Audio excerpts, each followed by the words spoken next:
అని. అంతెందుకు 'అఖండ' టైంలో 2లో కూడా మేము గ్రీన్ మ్యాట్లు వేయలేదు, ఒరిజినల్ సెటిలైజ్ చేసామని బాలయ్య అన్న కూడా దాన్ని ట్రోల్ చేశారు.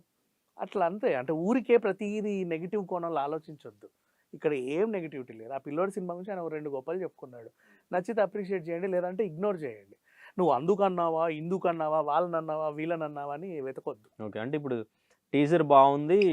ఇప్పుడు స్టార్ హీరో సినిమాల కంటే నిఖిల్ మళ్ళీ నెక్స్ట్ రేంజ్‌కి వెళ్ళొచ్చు ఈ అన్న సినిమాతో అని కుళ్ళుతోనే ఈయన మీద పడి ఉండొచ్చు. చేస్తున్నారంట.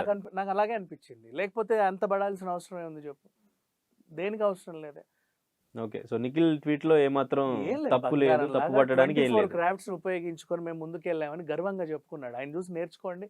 మిగతా వాళ్ళని కూడా అదే ఫాలో అవ్వమని చెప్పండి. తప్పే ఉంది. రైట్. సినిమా మీద ఈ నెగెటివ్ ఇంపాక్ట్ ఏమన్నా పడే ఛాన్స్ పడొచ్చు. ఉందా? ఈళ్ళెవరైతే రక్కుతున్నారో వీళ్ళు మేము చూడము, మేము బాయ్‌కాట్ చేస్తామని ఏమన్నా అంటే అనుకోవచ్చు. తప్పేం లేదు. బట్ కంటెంట్ ఉంటే ఇవన్నీ ఎగిరిపోతాయి. ప్రమోషన్స్‌లో మళ్ళీ క్లారిటీ ఇస్తారేమో. లేదంటే నెక్స్ట్ మళ్ళీ ఏదైనా ట్వీట్ అంత చేయడం. నన్నడిగితే వీళ్ళు క్లారిటీ ఇచ్చుకోవాల్సిన అవసరం కూడా లేదు. ఎవడైతే నెగెటివ్‌గా థింక్ చేస్తున్నాడో వాళ్ళు థింక్ చేసి చేసి చావని నష్టం లేదు. కానీ వీళ్ళు ఇచ్చుకోవాల్సిన అవసరం కూడా లేదు.